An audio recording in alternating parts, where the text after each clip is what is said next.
오늘 말씀의 제목은 진동이 클수록 말씀과 보혈만이 의지할 능력과 살 길이 됩니다.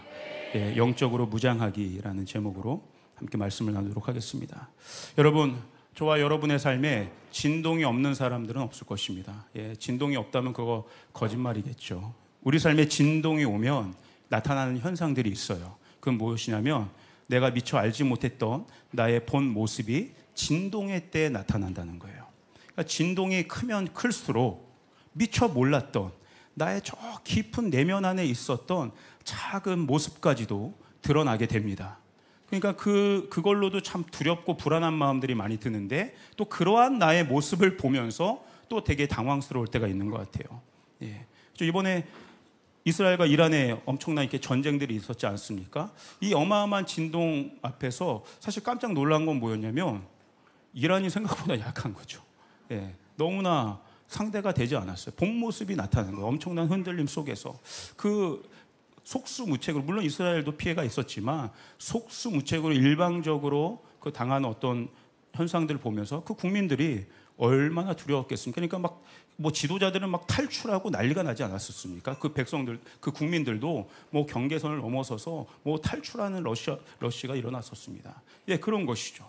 저도 이렇게 돌이켜 보면요, 제 인생의 가장 큰 첫 그 성인이 돼서의 진동은 단연코 군대였던 것 같아요. 처음에 훈련소에 입소하고 또 훈련하고 또 그냥 이렇게 딱지 하나 달고 자대 배치 받았을 때, 와, 그때 제가 얼마나 연약한 존재인지 그때 적나라하게 드러나더라고요. 예, 와, 내가 강한 줄 알았는데, 내가 센 남자인 줄 알았는데 굉장히 연약하고, 막 눈물이 찔끔찔끔 나고, 엄마 소리가 절로 나고, 뭐 밤하늘만 쳐다보면 막 하나님 막 센치해져가지고 막 하나님 찾게 되고, 뭐 거의 음유시인이 됐어요. 이렇게 눈물 흘리면서. 그렇죠?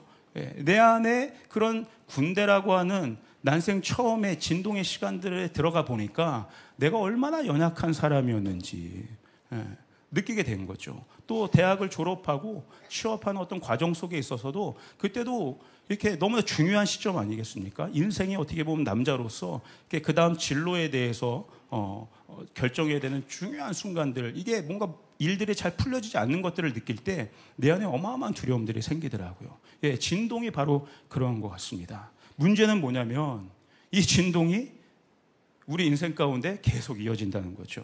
오히려 지금 돌이켜보면 옛날 뭐 군대 시절이나 그 20대 때 중요하지 않다는 것이 아니고 그때 진동은 또 지금 생각해보면 아무것도 아니지 않습니까? 그렇죠. 여기는 우리 장년부들의 청년들을 바라보는 심정이 아마 그럴 텐데 또 청년은 청년의 때 그때 지금 느끼는 진동이 정말 크게 느껴지겠죠. 중요한 건 청년의 때에도 감당 못할 그런 진동들이 있지만 이게 거기서 끝나지 않는다는 거예요. 예, 나이를 먹으면 먹을수록 삶의 인생의 경륜이 있으면 있을수록 또 오히려 내가 어떤 인생의 커리어들을 쌓고 어떤 경력들을 쌓고 뭔가 이뤄놓은 것들이 많을수록 한번 진동이 제대로 오면 더 크게 흔들릴 수 있다는 거예요. 더 큰 두려움이 우리 가운데 있을 수 있다는 거예요. 모든 영역에서 진동들이 일어납니다. 아까 제가 얘기했던 진로의 문제라든지 내 어떤 경력과 커리어의 문제라든지 또 어떤 경제적인 부분에서의 문제라든지 또 인간의 관계 안에서의 문제라든지 심지어 가정 안에서 부부 관계 안에서의 엄청난 진동들, 또 교회 공동체 생활을 하면서도 엄청난 진동들이 있습니다. 이게 뭐예요? 앞으로 나아가야 되는데, 전진해야 되는데, 움직여야 되는데 도저히 나아갈 힘이 없는 거예요. 움직일 힘이 없는 거예요. 주저앉고 싶을 때가 많은 거예요. 앞으로 나아가지 못하는 것도 문제인데 그런 진동이 세게 오면 어떻게 되냐면 어디로 가야 될지도 모르는 거예요. 그렇죠? 예. 이번에 전쟁 때 어디로 가야 될지 어떻게 알고 도망가는 거예요? 그냥 막 도망가기 급급한 거죠. 예. 움직일 힘도 없거니와 어디로 가야 될지도 모르는 게 이 진동의 때 우리가 겪는 큰 어려움이에요. 그러나 여러분 기억하시길 바랍니다. 하나님은요, 우리가 성장하기를 바라십니다. 우리가 변화되기를 바라세요. 표대를 향하여 멈추지 않고 끝까지 그 표대로 나아가기를 우리 하나님이 원하십니다. 예, 하나님 결코 우리를 그냥 두시지 않으세요. 하나님 우리를 움직이게 하시고요, 붙잡아 주시고 승리하게 하십니다. 예, 이것을 믿어야 돼요. 예, 하나님이 우리가 감당할 수 없는 그 문제들을 해결하기 위해서 예수님을 보내주신 것 아니겠습니까? 우리가 우리 스스로의 문제를 해결할 수 있다면 예수님이 결코 우리 가운데 오실 필요가 없었을 거예요. 우리 인간이 해결할 수 없는 그 근본적인 구원의 문제들, 그 묶임의 문제들, 그 진동의 흔들림의 문제들을 해결하기 위해서, 해결해 주시기 위해서 예수님을 우리 가운데 보내주신 거예요. 예, 세상의 어떤 실제적인 것들로 하나님이 하실 수도 있지만 그것이 영원한 것들이 아니기 때문에 돈이라든지 어떤 인간의 힘과 방법이라든지 그것은 하나의 수단과 통로가 될 뿐이지만 그것이 근본적인 어떤 본질적인 방법은 아닌 것이죠. 하나님은 우리가 생각하지도 못했던, 우리가 기대하지도 않았던 그런 하나님의 방법으로 우리의 근본적인 문제들을 해결해 주셨습니다. 그게 뭐예요? 예수 그리스도. 복음을 통해서 이 문제를 해결해 주셨다는 거예요. 예, 예수님이라는 복음의 실체를 우리 가운데 보내주심으로써 우리의 진동의 모든 흔들림의 문제를 해결해 주셨다. 여러분 믿으십니까? 예, 이게 복음이죠. 우리 한번 이 복음의 본질을 한번 다시 한번 볼까요? 우리 로마서 1장 16절에서 17절 한번 같이 읽어보겠습니다. 시작. 내가 복음을 부끄러워하지 아니하노니 이 복음은 모든 믿는 자에게 구원을 주시는 하나님의 능력이 됨이라. 먼저는 유대인에게요 그리고 헬라인에게로다. 복음에는 하나님의 의가 나타나서 믿음으로 믿음에 이르게 하나니 기록된 바 오직 의인은 믿음으로 말미암아 살리라 함과 같으니라. 예, 여러분 복음이 무엇인가 다시 한번 분명하게 여러분 정의하셨으면 좋겠어요. 복음은 모든 믿는 자에게 무엇을? 구원을 주시는 하나님의 능력이라. 하나님의 능력이라는 거예요. 도저히 인간의 힘으로 해결할 수 없는 그 문제를, 그 진동의 문제를, 그 흔들림의 문제를 해결할 수 있는 위로부터 임하는 하나님의 능력이 된다. 믿는 자에게 그 능력이 임한다. 여러분 믿으시기를 바랍니다. 믿어야 능력이 체험되는 거예요. 지식이 아닙니다. 믿어야 그 능력이 실제가 되는 것입니다. 10절 뭐예요? 이 복음에 하나님의 의가 나타난다는 거예요. 하나님의 의라는 게 무엇입니까? 잘못됐던 모든 것들이 올바르게 바로잡혀지는 상태예요. 두려움의 상태가 평강의 상태로 바로잡혀지는 게 되는 것이에요. 낙담의 상태가 용기를 얻는 상태가 되는 것이에요. 뭔가 왜곡되어지고 무너졌던 상태가 올바로 회복되는 상태가 하나님의 의의 상태가 되는 것이에요. 믿음으로 산다. 오직 의인은 믿음으로 산다. 믿음으로 하나님의 복음의 능력을 체험할 수 있고 믿음으로 하나님이 우리를 올바르게 잡아주시는 그 구원의 의의 능력을 경험할 수 있게 된다는 것이에요. 아멘. 넘어졌습니까 여러분? 복음을 붙잡으시길 바랍니다. 예, 믿는 자에게 믿는 자는 믿음으로 산다. 예, 믿음으로 새로운 호흡을 하게 될 것이고 믿음으로 다시 일어날 힘을 얻게 될 것이고 믿음으로 걷고 뛰고 독수리가 날개쳐 올라가듯이 우리 하나님이 날아오르게 하는 능력을 주신다는 거예요. 저를 한번 따라해 볼까요? 살고 죽는 일이 복음에 달려있다. 살고 죽는 일이 예수님께 달려있다. 아멘. 아멘. 그 유명한 말이 있잖아요. 복음이면 충분하다. 다른 어떤 것이 뭐가 필요하겠습니까? 복음이면 충분하죠. 오늘 저는 이 복음이면 충분하다를 조금 더 깊이 보기를 원합니다. 그래서 이 복음이면 충분하다가 조금 더 깊이 들어가면 오늘 말씀처럼 말씀과 보혈이면 충분하다. 예, 여러분 보혈의 핵심이 무엇입니까? 예수님의 말씀이시잖아요. 그 말씀 대신 예수님이 이 땅 가운데 오셨다는 것이죠. 그 말씀 대신 예수님이 우리와 함께 하신다. 우리를 붙들어 주신다. 우리를 임마누엘 인도해 주신다. 예, 그 말씀이 우리를 구원해 내시는 것입니다. 그리고 예수님의 보혈이 무엇입니까? 십자가에서 흘리신 예수님의 그 피가 죽을 수밖에 없는 그 죄에 빠져서 허망하게 죽을 수밖에 없는 우리의 모든 죄들을 용서하시고 새로운 인생의 길들을 열어주셨다는 것 아니겠습니까? 보혈의 능력으로 예수님의 보혈 힘입어서 우리를 해치려고 하는 모든 사단으로부터 우리를 건져내셨고 하나님의 의의 길로 우리를 인도하신다. 예, 그 보혈 힘입어서 우리에게 살 길을 열어주신다는 거예요. 예, 아멘, 아멘. 좀 말씀에 대해서 조금 더 여러분 보기를 원합니다. 우리 히브리서 1장 3절의 말씀을 같이 한번 읽도록 하겠습니다. 시작. 이는 하나님의 영광의 광채시요 그 본체의 형상이시라. 그의 능력의 말씀으로 만물을 붙드시며 죄를 정결하게 하는 일을 하시고 높은 곳에 계신 지극히 크신 이의 우편에 앉으셨느니라. 아멘. 여러분, 여기 어마어마한 복음의 선언이 있습니다. 여러분, 이 말씀을 정말 잘 기억해 주셨으면 좋겠어요. 이 진동의 때에 여러분 흔들리고 낙담되고 넘어지고 두렵고 염려 가운데 빠질 때 여러분 이 말씀을 붙드시길 바랍니다. 이 말씀을 선포하시길 바랍니다. 어떻게 얘기하고 있어요? 이는 하나님의 영광의 광채시요 예수 그리스도십니다. 그 본체의 형상이시라. 그의 예수 그리스도의 능력의 말씀으로 그분이 무엇을 하세요? 만물을 붙들고 계신다. 그분의 능력의 말씀이 저와 여러분의 인생을 붙들고 계신다. 우리의 발걸음을 붙들고 계신다. 지금 주님의 말씀이 능력 있고 살아있다는 거예요. 그 살아있는 말씀이 무슨 일을 하세요? 만물을 붙잡고 있는 거야. 저와 여러분의 인생이 흔들리지 않도록, 진동되지 않도록 꽉 붙들고 계신다는 거예요. 여러분, 이 붙들다라는 게 어떤 뜻이냐면 지탱한다는 거예요. 떠받쳐 주고 있다는 거예요. 그 말씀 위에서 우리가 안전하게 설 수 있다는 거예요. 예. 여러분, 이것을, 이 진리를 여러분 믿으시고 선포하시길 바랍니다. 예, 여러분, 우리가 낙담할 수 있어요. 진동 가운데 흔들릴 수 있어요. 그럴 때마다 예수님의 능력의 말씀들을 여러분 기억하시길 바랍니다. 선포하시길 바랍니다. 아, 나는 흔들리지만 지금 예수의 말씀이 나를 지탱해주고 있구나. 나를 받쳐주고 있구나. 내가 낭떠러지 같은 데 서 있을지라도 설령 떨어진다 해도 주님의 말씀이 나를 붙드시겠구나. 이 믿음을 갖는 것이죠. 예. 저와 여러분의 존재와 인생을 붙들어 주시는 거예요. 그래서 이게 지탱에 대한 뜻이 있고요. 또 어떤 뜻이냐면 이 붙드시는 게 그냥 이렇게 가만히 이렇게 정체되게 머물러 내가 받쳐줄게 이렇게 있는 정도가 아니라 이 붙드신다는 건 뭐냐면 목적지를 향해서 운반해 주시는 거예요. 하나님의 말씀이요 우리를 위해 세우셔서 하나님의 말씀이 향하고 목적하는 그 바로 그렇게 움직여가는 거예요. 여러분, 구약의 율법이 어떤 기능이 있습니까? 구약의 율법은 오실 메시아를 가리키는 일들을 해요.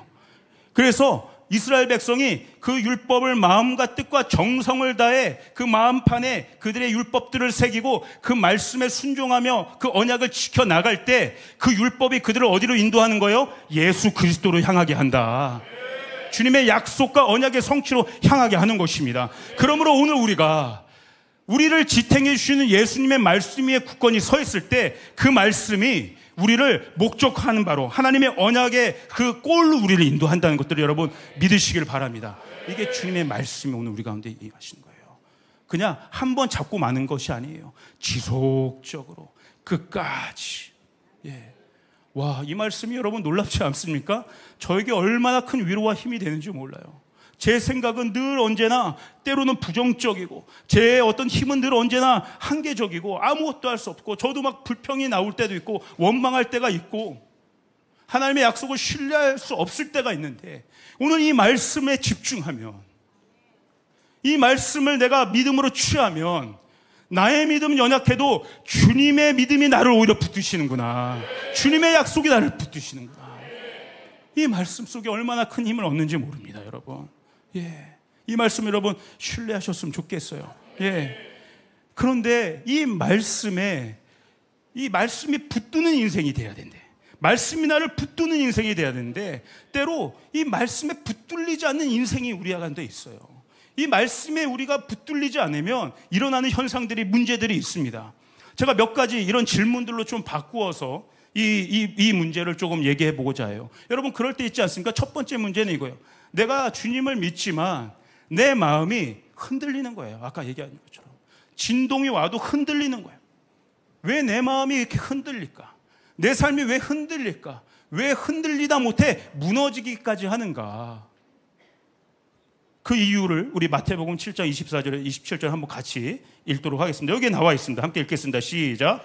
그러므로 누구든지 나의 이 말을 듣고 행하는 자는 그 집을 반석 위에 지은 지혜로운 사람 같으리니 비가 내리고 창수가 나고 바람이 불어 그 집에 부딪히되 무너지지 아니하나니 이는 주추를 반석 위에 놓은 까닭이요 나의 이 말을 듣고 행하지 아니하는 자는 그 집을 모래 위에 지은 어리석은 사람 같으니래.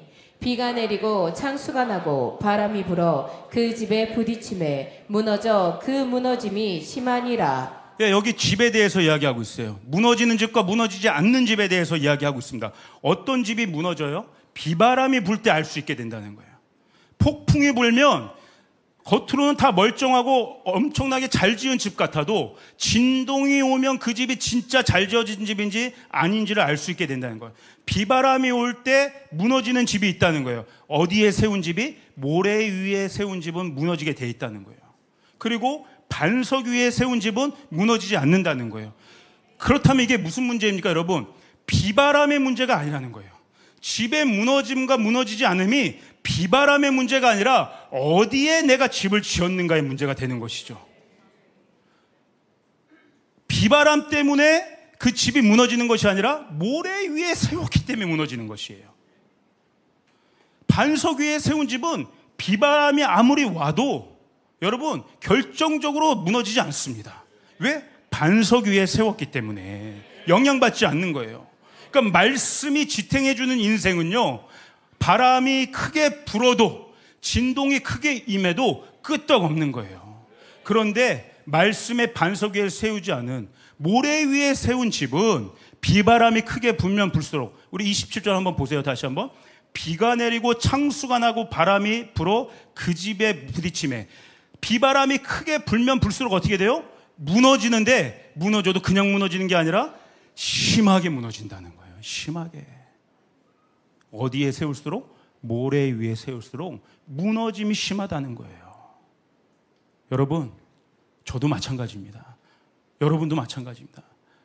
우리의 인생에서 반드시 내가 지금 어떤 진동을 겪고 있습니까? 어떤 어려움을 겪고 있습니까? 다른 외부적인 요인 찾을 거 없습니다. 다른 어떤 상황들 먼저 찾을 것 없습니다. 먼저 내가 지금 말씀 위에 서 있나 서 있지 않나. 나는 지금 어떤 생각의 집을 짓고 있는가. 나는 어떤 지금 언어의 집을 짓고 있는가. 나는 어떤 행동의 집을 짓고 있는가. 말씀 위에 내 생각이 돌아가는가. 말씀 위에서 내가 내 언어들을 이야기하고 있는가. 어떤 집에 내가 서 있는지를 먼저 점검해야 돼요. 이게 무너지는 것을 예방하는 가장 중요하고 확실하고 기초적인 일이라고 성경이 이야기하고 있는 거예요. 사랑하는 우리 조이풀 성도 여러분, 여러분 무너짐 가운데 있다 할지라도 다시 한번 여러분의 기초를 말씀의 반석 위에 세우시길 바랍니다. 단단해질 거라는 거예요. 무너지지 않을 거라는 거예요. 다른 어떤 것 때문에 망하는 게 아니라는 것입니다. 이거 꼭 점검하셨으면 좋겠어요. 오늘 이 말씀을 통해서 여러분의 삶의 기초가 어디에 놓여 있는지 여러분 깊이 있게 여러분 정말 말씀으로 여러분 한번 비춰내시기를 주님으로 축복합니다. 아멘. 첫 번째가 왜 내 인생이, 내 마음이 그렇게 잘 흔들리고 무너지는가, 그거였다면 두 번째 질문은 이거예요. 때로 또 진동이 올 때 내 마음이 이렇게 말라갈 때가 있는 것 같아요. 메말라갈 때. 그러니까 막 가뭄 같은 인생이 있습니다. 가뭄 같은 그런 메마른 마음들이 있어요. 그러면 뭔가 열심히 살고 열심히 노력은 하지만 어떤 기쁨과 영원한 것들로 충만하지 않아요. 그때뿐이에요. 말라가요. 그리고 근원적인 어떤 열매들이 맺어지지 않아요. 왜 그러냐 보니까 아모스서 8장 11절에 이렇게 나와 있습니다. 우리 한 목소리 한번 읽어보겠습니다. 시작. 주 여호와의 말씀이니라. 보라, 날이 이를지라. 내가 기근을 땅에 보내리니 양식이 없어 주림이 아니며 물이 없어 가람이 아니요 여호와의 말씀을 듣지 못한 기갈이라. 아멘. 기갈의 원인을 이야기하고 있습니다. 메마름의 원인을 얘기하고 있어요. 왜요? 말씀을 듣지 못해서 메말라간다. 여러분 믿음은 들음에서 나는 줄 믿습니다. 그런데 여기서 말하는 말씀을 듣지 못한다는 건 무슨 말이냐? 듣긴 들어도 그 말씀이 내 안에 내 마음으로 심겨져서 그것이 믿음의 뿌리로 자라야 되는데 그 자라는 단계들이 자꾸 끊어진다는 거예요. 믿음으로 뿌리를 내리고 그 믿음이 말씀이 나의 실제가 되어서 이 믿음이 성장하고 열매를 맺기까지 해야 되는데 뿌리를 내리지 못하기 때문에 땅이 계속 쩍쩍 갈라진다. 이거에 대해서 예수님이 어떻게 이야기하세요? 마치 이런 땅은 돌밭과 가시덤불 같은 땅이다. 이렇게 이야기하고 계세요. 한번 보세요. 마태복음 13장 20절에서 22절 한번 보십시오. 돌밭에 뿌려졌다는 것은 말씀을 듣고 즉시 기쁨으로 받되 그 속에 뿌리가 없어 잠시 견디다가 말씀으로 말미암아 환난이나 박해가 일어날 때에는 곧 넘어지는 자요. 돌밭과 같은 마음이 있다는 거예요. 예, 말씀을 듣습니다. 말씀을 들어요. 그리고 들으면 처음에 굉장히 좋아요. 깨달음도 있는 것 같아요. 내가 몰랐던 어떤 지식들이 있는 것 같아요. 와, 새로운 것에 대한 어떤 그런 놀라움도 있습니다. 그런데 뿌리가 없으니까 놀라운 말씀이 있어요. 말씀으로 말미암아 환난이나 박해가 일어날 때에는, 환난이나 박해의 원인이 뭐예요? 말씀으로 환난이나 박해가 온다는 거예요. 내가 오히려 예수 몰랐으면 내가 그냥 마음 편하게 세상적으로 그냥 살면 그만이에요. 오히려 이제 예수 믿는 게 뭔지 조금 아는 거예요. 예수 믿으면 이렇게 살아야 된다, 저렇게 살아야 된다는 걸 알기 시작한 거예요. 세상과 타협하며 살면 안 된다라고 이제 알게 된 거예요. 근데 정말 예수 믿다 보니까 그런 일들이 생긴 거예요. 가정에 내가 혼자 예수 믿는 사람이 되었는데 예수 믿지 않는 나의 식구들과 자꾸 부딪힘들이 생기는 거예요. 내가 예수 믿음으로 인해서 내 일터에서, 내 삶의 영역 가운데서 그리스도인답게 성경의 뜻대로 살아가야 되는데 아직도 나는 너무나 그 세상과 이 예수 믿는 걸로 인해서 부딪힘들이 많은 거예요. 경제적인 갈등들이 생기는 거예요. 타협할 일들이 많은 거예요. 예수 몰랐으면 차라리 이런 게 한 번도 고민될 게 아니었는데 말씀으로 말미암아 환난이나 박해가 온다는 거예요. 그때 말씀에 뿌리가 없으니까 넘어진다는 거예요. 또 실패한다는 거예요. 예수 믿는 게 영 재미없어진다는 거예요. 후회스럽기까지 한다는 거예요. 여러분, 저도 압니다. 말씀으로 인한 환난이나 박해가 결코 우리가 쉽게 해결할 수 없는 만만치 않은 문제라는 걸 알아요. 저도 쉽게 이야기하는 거 아닙니다. 저도 쉽게 정죄해서 얘기하는 게 아닙니다. 성도들 왜 말씀에 뿌리가 없습니까? 그렇게 저도 쉽게 얘기하고 싶은 마음이 없어요. 저도 우리 성도들 보면 그 가정에서 예수 믿는 것 때문에 그 싸움이 얼마나 치열하게 십수년을 싸우는지 그 성도의 삶을 보면 그게 쉽지 않다는 걸 알아요. 직장에서, 여러분의 삶의 영역에서 예수 믿는 것 때문에 타협하지 않고 싸워나가는 그 모습들 보면 여러분, 쉽지 않다는 걸 알아요. 그럼에도 불구하고 예수님은 적나라하게 얘기하고 있는 거예요. 말씀에 뿌리가 없으면 결국 넘어질 수밖에 없다는 거예요. 시간이 걸린다는 겁니다, 여러분. 말씀을 듣고 이것이 내 믿음의 실체가 되어서 이 말씀이 아까 히브리서의 말씀처럼 믿음이 실상이 되기까지, 열매가 되기까지, 승리가 되기까지 시간이 걸린다는 거예요. 그러면 사랑하는 우리 조이풀 성도 여러분 말씀의 뿌리를 내리시기를 축복합니다. 힘들어도 어려운 것 알지만 결국에는 뿌리를 내리지 않으면 우리는 질 수밖에 없다. 뿌리가 없기 때문에 넘어진다. 말씀을 쌓고 또 쌓고 시간이 걸리더라도 여러분이 하나님의 말씀을 여러분의 마음 가운데, 여러분의 마음 가운데 뿌리가 내리기까지 여러분 선포하고 또 선포하고 믿음으로 고백하시길 주며 축복합니다. 아멘.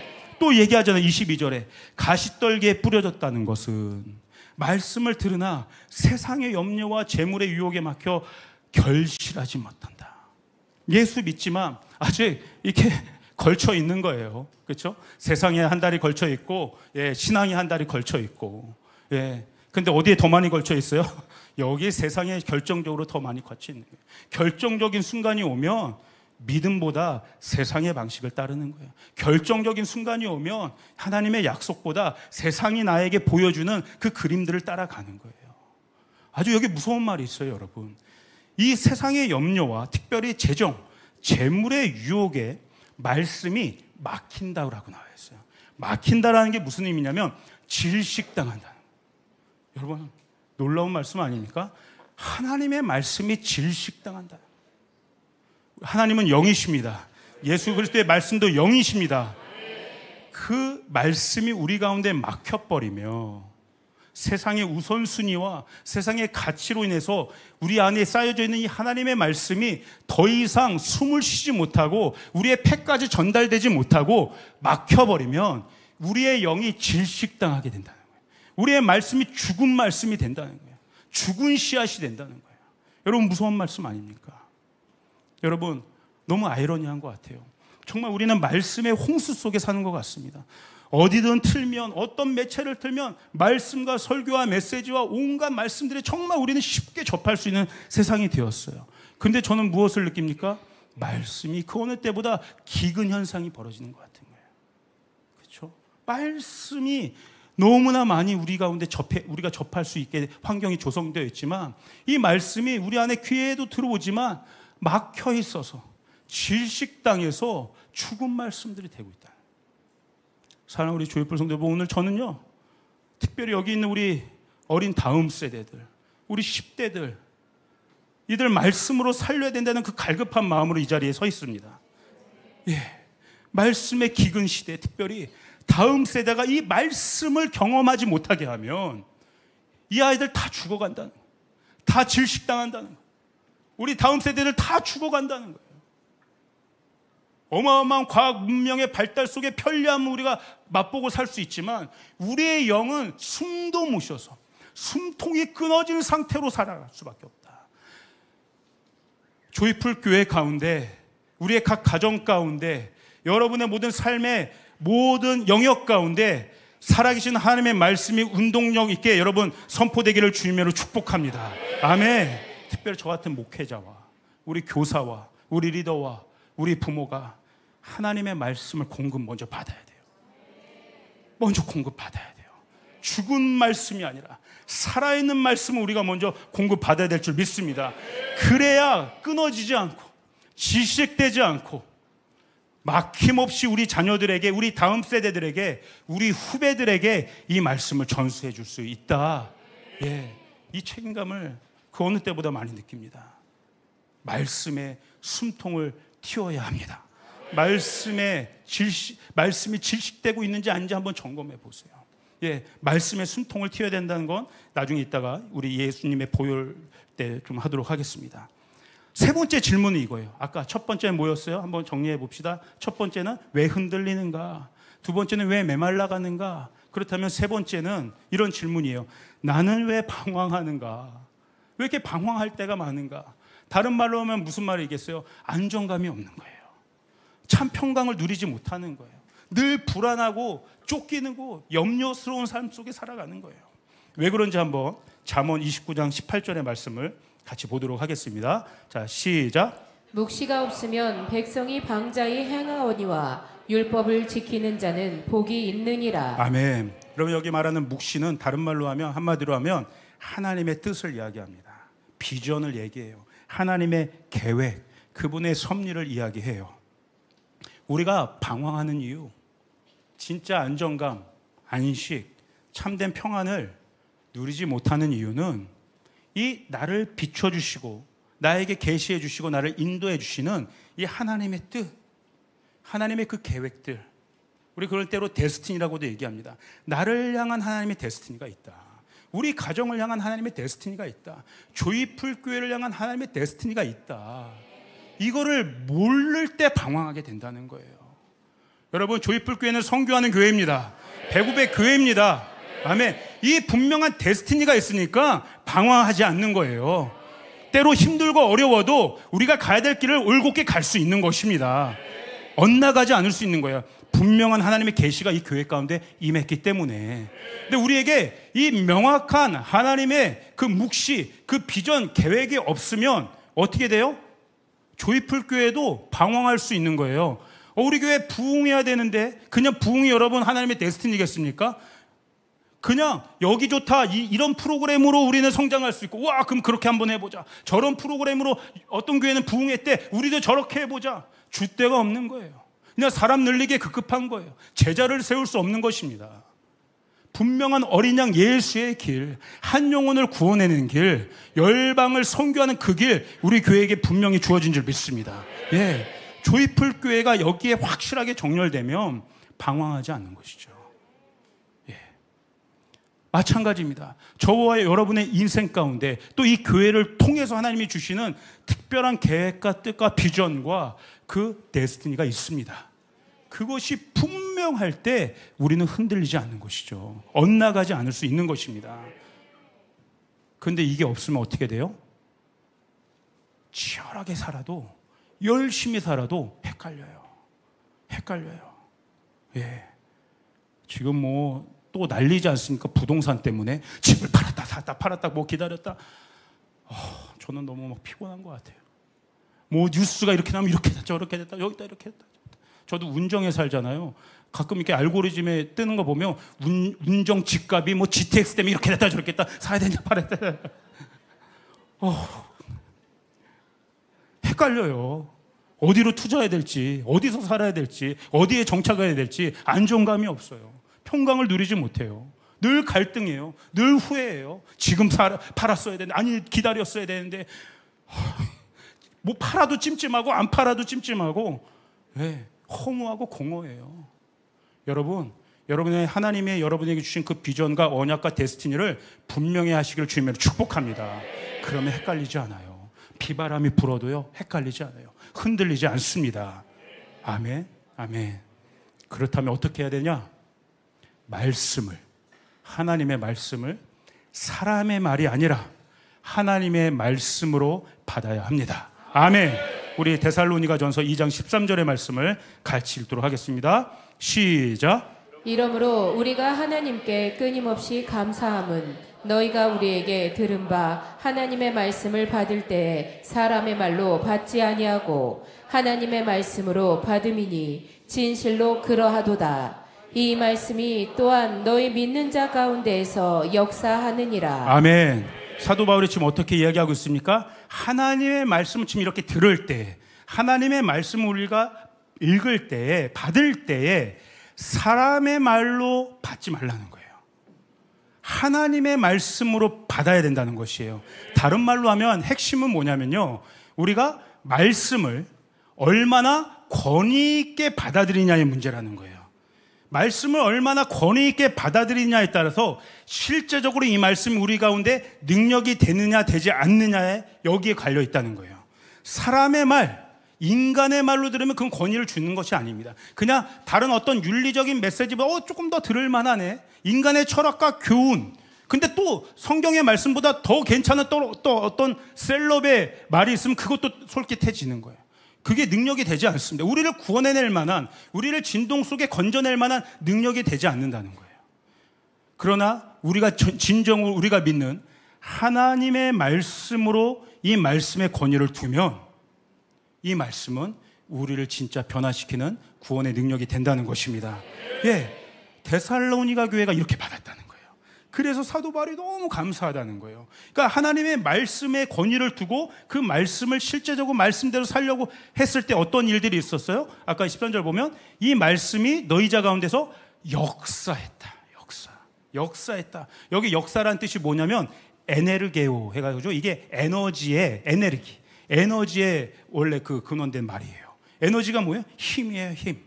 실제적으로 우리의 실생활에 이 하나님의 말씀이 변화를 일으킨다는 거예요. 능력을 일으킨다는 거예요. 막혔던 길이 새롭게 열리게 된다는 거예요. 병들었던 것들의 치유가 임한다는 것이에요. 모든 저주가 끊어지고 새로운 창조의 일들이 나타나기 시작한다는 거예요. 모든 결박이 풀어지고 힘이 된다, 힘. 이걸 제가 보니까 가장 이 말씀의 권위를 둔 가장 대표적인 이야기가 성경에 있지 않습니까? 여러분 아시다시피 그 백부장의 믿음이 있습니다. 백부장, 그렇죠? 자기 종이 지금 죽게 되어 있는 거예요. 그러니까 예수님께 요청해요. 하인들을 보내서 주님 낫게 해달라고. 그러니까 주님이 그쪽으로 가겠다고. 그러니까 백부장이 뭐라고 얘기해요? 주님 오시지 않아도 된다고. 말씀만 해도 내 종이 낫겠다고. 뭘 아는 거예요? 말씀의 권위가 실제로 얼마나 효력이 있는지 이 백부장은 알고 있는 사람이었어요. 예수님의 말씀이 실제적으로 효력이 있다. 이 땅 가운데 능력을 발휘한다는 것을 백부장이 본인도 권위자였기 때문에 내가 말 한마디 하면 하인들도 막 움직이는 거예요. 말 한마디에 변화들이 있는 거예요. 마찬가지예요. 예수님에게 실제적인 영적인 능력, 실제적인 이 땅을 움직일 수 있는 변화시키는 능력이 있음을 알았기 때문에 예수님께 그 말씀의 권위를 드렸기 때문에 믿음으로 취할 수 있었다는 거예요. 주님, 말씀만 해주십시오. 말씀만 해주십시오. 오늘 저와 여러분에게 진짜 이 말씀의 권위를 주님께 온전히 들려드리는 말씀의 회복이 필요한 줄 믿습니다. 주님의 말씀이 살아있고 운동력이 있습니다. 주님의 말씀은 나를 죽음 가운데서 살리실 수 있는 실제적인 삶의 능력이 있으십니다. 말씀을 붙드는 거죠. 예. 저희가 잘 아는 데릭 프린스라는 목사님이 있습니다. 여러분, 이 데릭 프린스는 어마어마한 사실은 목사님이시죠. 이분이 원래 어마어마한 엘리트 출신이세요. 예. 엘리트식 하버드 교수하고 엄청난 공부들을 많이 하셨는데, 이분이 갖고 있는 어떤 성경에 대한 지식들이 아주 해박했습니다. 그런데 이분이 2차 세계대전에 참전을 하신 거예요. 근데 너무 심한 병에 걸려가지고 그 막사에서, 그 병사에서 너무 고생을 하는 거예요. 이게 낫질 않는 겁니다. 치유되질 않는 겁니다. 그때 이 목사님에게 하나님이 실제적인 어떤 음성들을 주신 거예요. 실제적인 어떤 계시들을 주신 거예요. 하나님의 말씀은 실제적으로 내 육신의 병도 치유하실 수 있는 능력이 있구나. 예, 그 말씀을 하나님이 이 목사님에게 주신 겁니다. 그 말씀이 뭐냐면 잠언 4장 20절에서 22절의 말씀이에요. 이 말씀을 이 데릭 프린스 목사님이 받으신 거예요. 내 아들아, 내 말에 주의하며 내가 말하는 것에 내 귀를 기울이라. 그것을 너의 눈에서 떠나게 하지 말며 너의 마음속에 지켜라. 그것은, 이 말씀이죠, 말씀. 이 말씀은 얻는 자에게 생명이 되며 그의 온 육체의 건강이 됨이니라. 아멘. 이 건강이요, 실제로 원어로 보면 어떤 뜻이 있냐면 치료약이라는 뜻이 있는 거예요. 하나님의 말씀이 육체를 치료하는 실제적인 약이구나. 이분이 이걸 영으로 깨닫게 된 거예요. 믿음으로 받아들이기 시작한 거예요. 이것을 영적으로 또 추상적으로 해석한 것이 아니라 영으로 받아들였다는 것은 말씀을 있는 그대로 믿음으로 받아들였다는 것을 의미해요. 육체를 치료하는 약이 된다고 했으니 내가 이 말씀으로 나올 수 있겠구나. 이 말씀이 나를 치료할 수 있겠구나. 그래서 이분이요, 침상에서 날마다 이 잠언의 말씀을 읽고 믿음으로 선포하고 이 말씀 붙잡고 기도하고 그랬더니 깨끗이 난 역사가 일어났다는 거예요. 오늘 우리 하나님의 능력 있는 말씀이 저와 여러분의, 특별히 아까 우리 또 질병을 치유하는 기도를 했는데, 여러분 특별히 우리 연약해진 모든 육신을 치료하는 실제적인 치료약이 되기를 예수님의 이름으로 축복합니다. 네, 이 믿음이 우리 가운데 있어야 된다. 예, 여러분 영으로 받아들이시길 바랍니다. 예수님의 말씀은 우리 온 육체의 건강이 됨이니라. 아멘. 아주 중요한 원리가 있어요. 누구에게 이 치료가 일어나는가? 어떻게 시작돼요? 아까 4장 20절 보면 내 아들아, 이렇게 시작돼요. 내 아들아. 네. 내 아들아. 누구에게 이 치료가 임해요? 자녀에게 이루어진다. 왜? 자녀는 아버지를 신뢰하니까. 아버지 그거 왜 그렇게 돼요?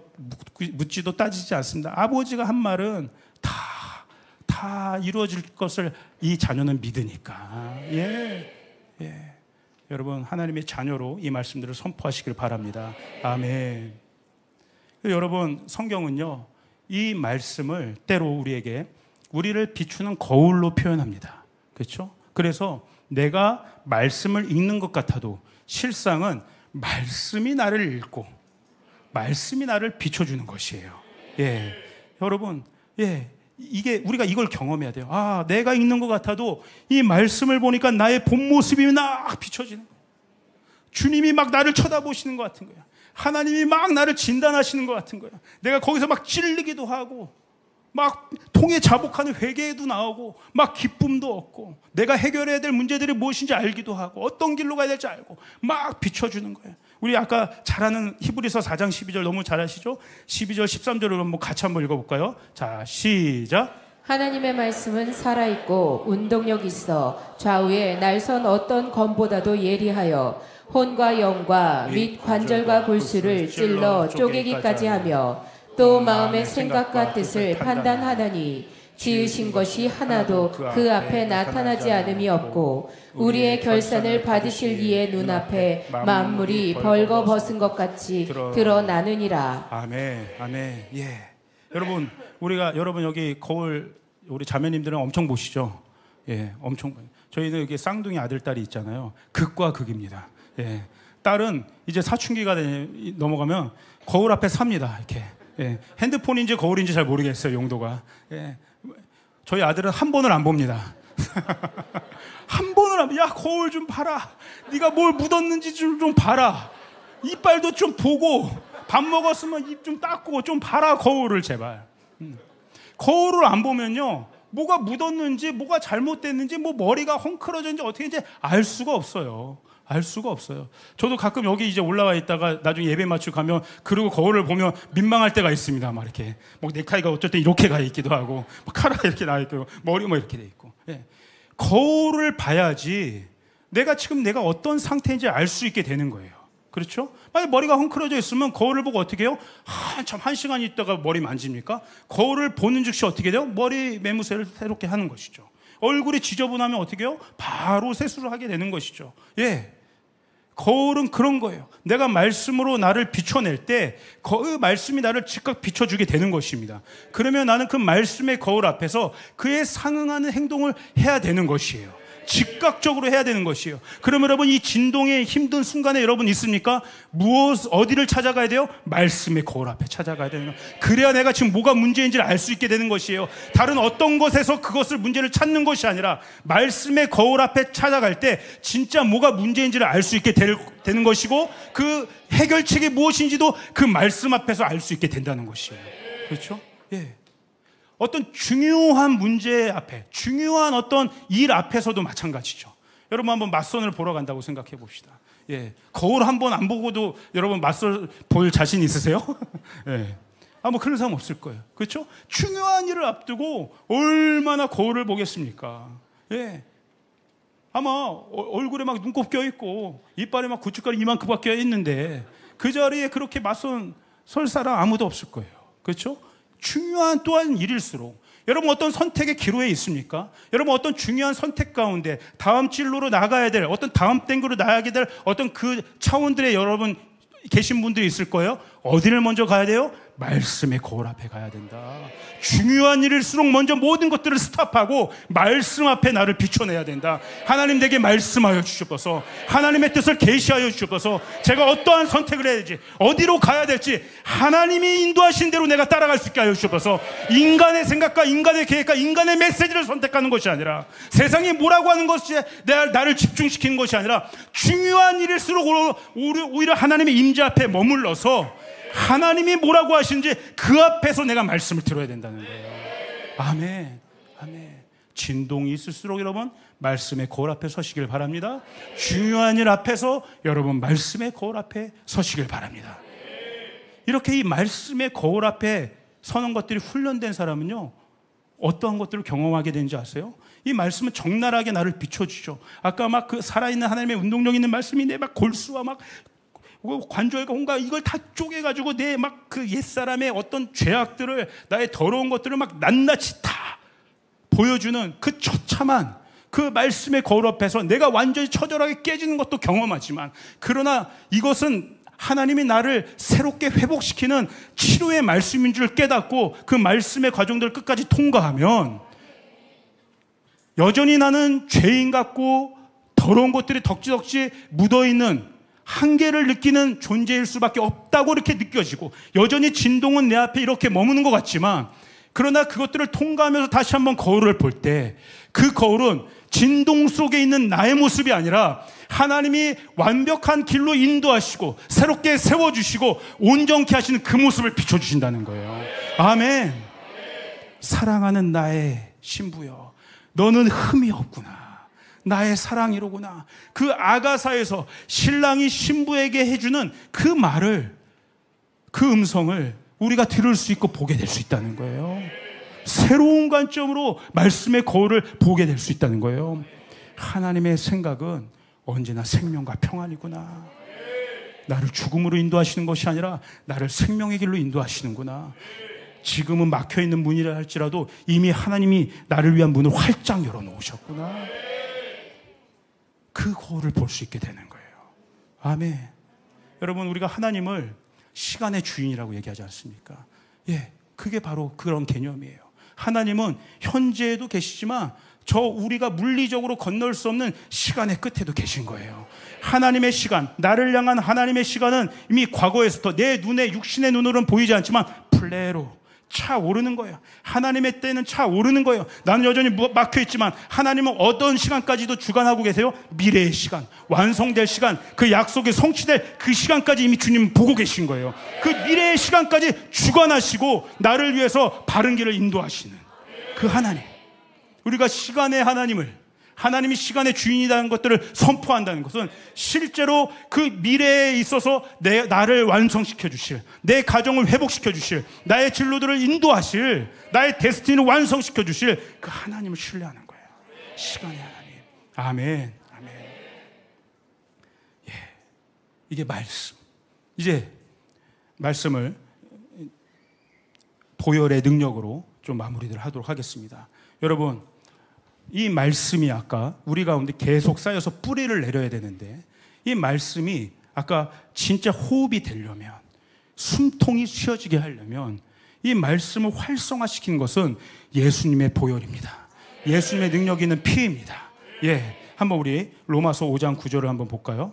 한번 같이 읽어보겠습니다. 시작.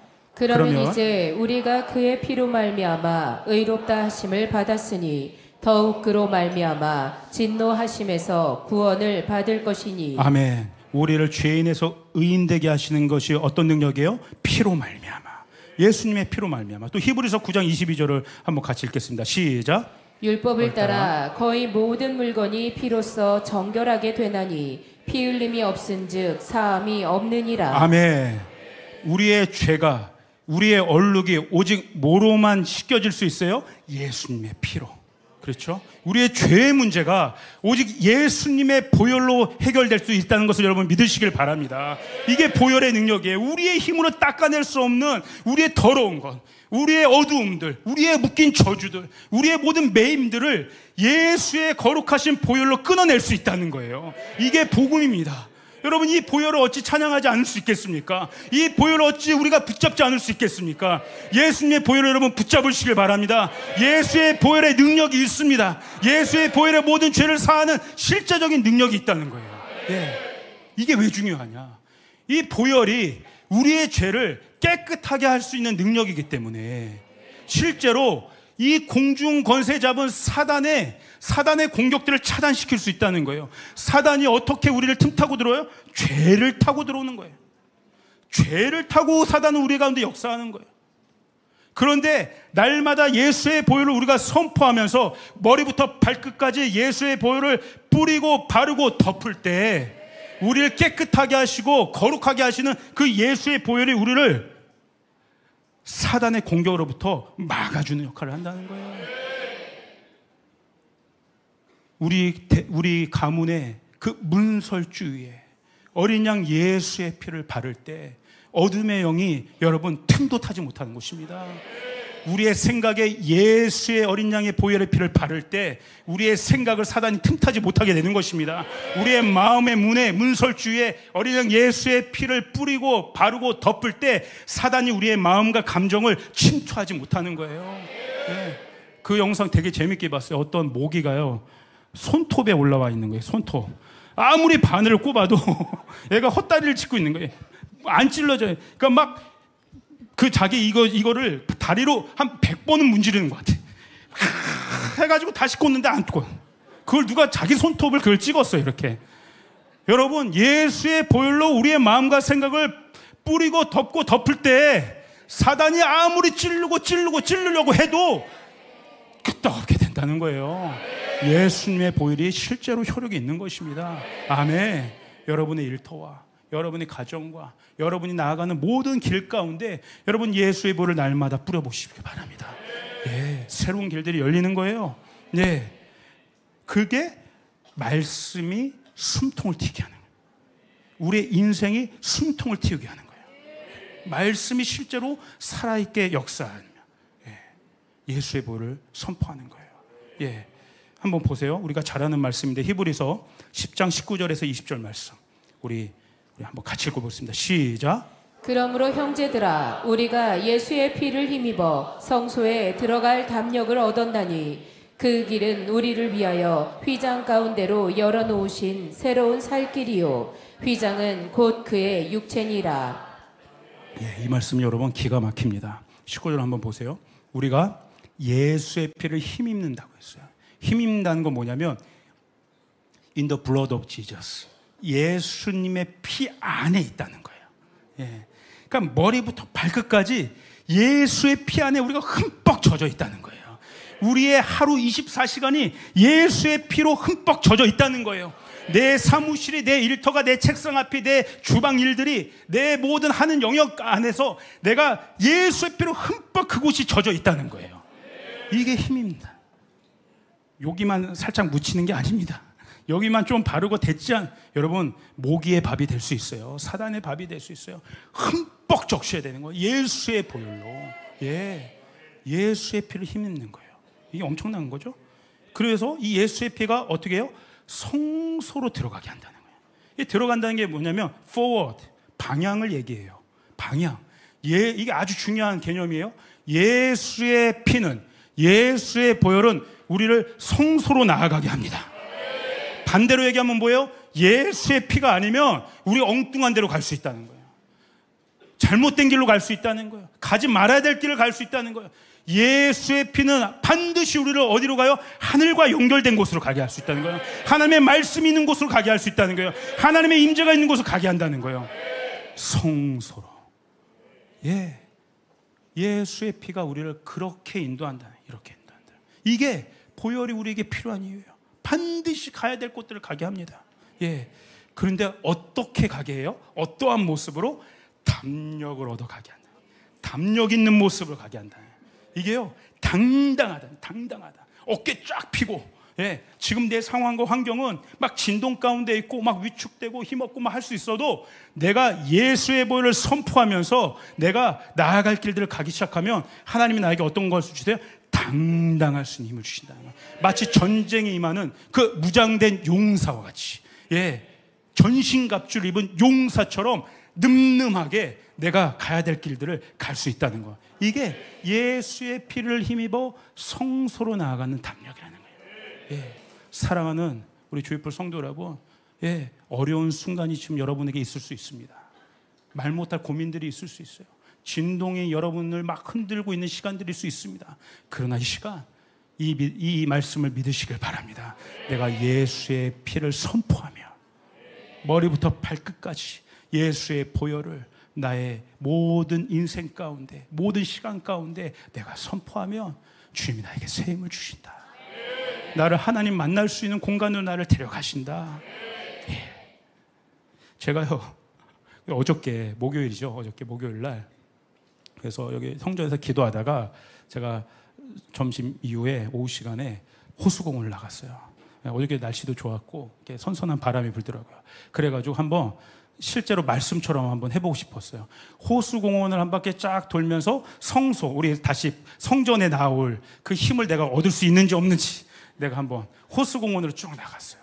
예, 호수공원에서 돌기 시작했어. 크게 돌기 시작했어. 이렇게.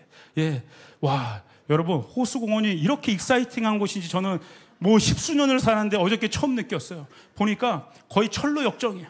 막 가니까 막 뜨거운 태양볕이 있는 거예요. 막 더워, 막 빨리 그늘로 가고 싶은데 옆에 막 연못들이 있어요. 막 연못들이. 근데 제가 어떻게 하면서 갔냐면 어저께 그 보혈 선포기도 목요일자.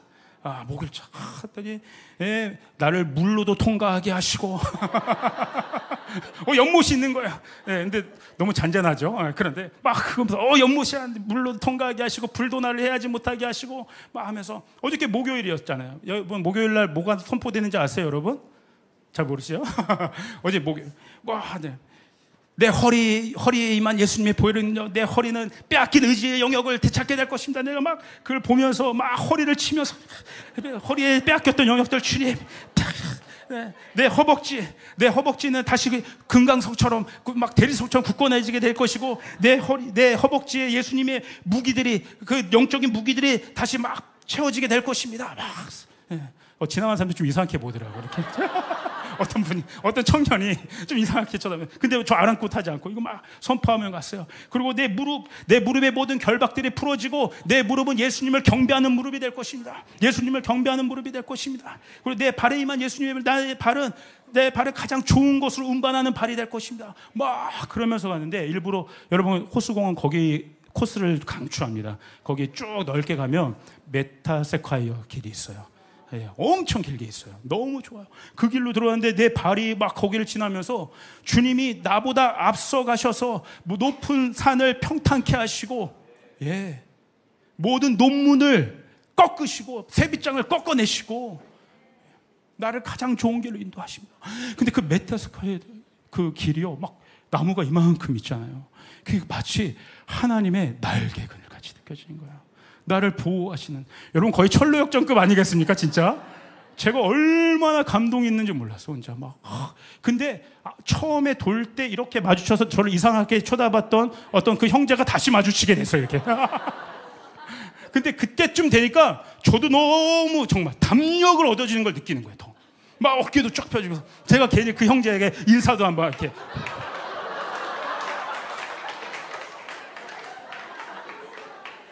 이상한 담력이 생기는 것이죠. 담력이 생기더라고요, 여러분. 정말이에요, 여러분. 그래서 제가 와, 별의별 이제 막 창조적인 생각들도 들기 시작해요. 야, 이거 코스, 이거 나만 오늘 이렇게 걷는 게 너무 아까운 거야. 우리 성도들이랑 좀 걷고 싶은데. 그래서 이 지금 막 달리기 동호회도 많잖아요, 여러분. 야, 세상 사람들은 뭐 육신의 건강을 위해서 달리기들 그렇게 러닝 크루들 만들어내는데 나도 하나 만들어야겠다. 예, 이름도 만들었어요. JBM, 지저스 블러드 마칭, 보혈 마칭. 매주 목요일 어떻습니까, 여러분? 예, 진짜 담력이 생겨서 다시 성전으로 돌아오게. 할렐루야, 아멘. 예, 여러분의 모든 삶 속에 성전에서뿐만 아니라 여러분 성전으로 나오시는 그 길 가운데도, 또 성전에서 여러분의 영역으로 가는 그 길에도 예수님의 실제적인 보혈을 여러분 뿌리고 바르고 덮으시기를 바랍니다. 예, 할 때도 아까 중요한 원리 하나만 더 하지. 반드시 소리를 내야 돼요. 선포하는 소리. 예수님의 보혈은 사단에서 나를 구속하셨습니다. 왜? 아까 영적인 세계들을 지금 실제적으로 이 땅 가운데 풀어내는 것이잖아요. 물리적인 소리가 되게 중요한 거예요. 결국 사단도 우리의 실제적인 삶을 공격하는 것 아니겠습니까? 그러니까 그 사단을 막아내려면, 하나님의 능력이 우리 가운데 실제가 되려면 소리를 내서 선포하는 게 굉장히 중요하다. 아멘, 아멘. 예, 뭐 그 사진 있죠? 그 제가 준비한. 예, 이거 우리 보혈 선포기도 책이 있잖아요. 예, 월요일부터 금요일까지 계속해서 충만하게 차오르는 거예요. 영의 숨통을 뚫어놓는 거예요. 물꼬를 튀어놓는 거예요. 하나님의 말씀이 우리 삶 가운데 실제적인 능력이 될 수 있도록 여러분 계속 운동력 있게 예수의 보혈을 통해서 하나님의 말씀을 실제화시키는 거예요. 여러분 다시 한번 예수 보혈 선포를 날마다 하시기를 축복합니다. 아멘. 그러므로 이제 마무리입니다. 예배팀 나오시기 바랍니다. 아까 우리가 읽었던 이 히브리서 예수의 피는 우리를 어떠한 길로 인도하세요? 새로운 살 길로 인도하신다. 새로운 살 길로 인도하신다. 우리를 막아놓고 있던 모든 율법의 휘장들, 모든 옛 자아의 휘장들, 옛 생각의 휘장들, 반드시 뿌리 뽑아야 될 그 사단이 가라지와 같이 심어놓은 그 옛 썩어 없어질 그 가라지의 뿌리들, 그 휘장들, 예수의 보혈을 선포할 때, 하나님의 말씀을 선포할 때 이 휘장이 찢어지게 된다는 거예요. 여러분 진동 속에서 예수님의 보혈을 선포하시길 바랍니다. 하나님의 말씀의 능력을 힘입어 살아가시길 바랍니다. 하나님이 그 휘장들을 이미 예수님이 찢어주신 그 길로 우리를 인도하실 거예요. 예, 당당하게 담력을 얻어서 새로운 살길, 이 길 아니면 여러분 살 방법이 없습니다. 이 길 아니면 우리가 회복될 방법이 없습니다. 예, 아까 진동이 올수록 중요한 일일수록 여러분 믿음으로 하나님의 말씀 붙잡고 예수의 보혈 선포하며 승리하는 우리 주의풀 성도 되기를 주님으로 축복합니다. 우리 영광의 박수 드리도록 하겠습니다.